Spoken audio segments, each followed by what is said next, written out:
how do I internalize the mistakes and actual fallacies I overlooked to not miss a similar question next time? Great question. How do I internalize? How do I see those patterns? Part of it is doing a large volume of questions in a relatively short period of time. And that way, you will start to see the connections more and more. Part of it's also doing a large volume of questions. And you don't want to cram this. I'm not saying do 3 or 4 exams in the final week. Like I said earlier, that's too much. But you do want to study over a long enough period of time such that you've done a good 10 exams at least. And that's 500 LR questions and 250 games questions, 250 reasoning questions. And you've got enough under your belt that you could better see those patterns. One thing you can do is do questions by type. So that could be for LR question stem type. For games, that could be game type. But there's also patterns in methods of reasoning. And that's a bit tougher to spot. No one categorizes it that way for LR, in part because it would take far too long to categorize everything that way. It's not as immediately apparent as it is for, let's say, logical reasoning question stems. But through your review process, if you are writing things out rather than just saying, oh yeah, I get it when you look at the correct answer choice, you're actually writing out, maybe even by hand in a notebook if you want to be old-fashioned about it. Also because writing in a notebook has a higher retention rate and a higher engagement rate. If you're typing, the letter D is no different than the letter H to your fingers, other than which finger you're pressing.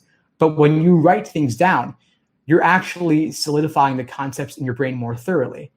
And that means maybe you're more likely to remember when you get a question wrong that it was similar to an earlier method of reasoning.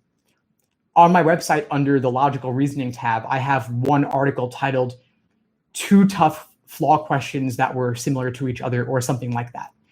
These were 2 questions that were about 20 exams apart from each other. One was like in the 30s and one was in the teens. And I noticed that they had very similar flaws. And these were weird flaws. These were more abstract flaws. And these sorts of flaws, these methods of reasoning, might only show up once every 10 exams. And so if you're only doing 5 or 10 exams, you're not necessarily going to have a large enough data set to see those patterns. But the more exams that you do, the more patterns you'll be exposed to. Also, you might want to work through flaw questions by flaw type specifically. On my website, under the logical reasoning tab, I have a spreadsheet that's also a list. And it lists various question types.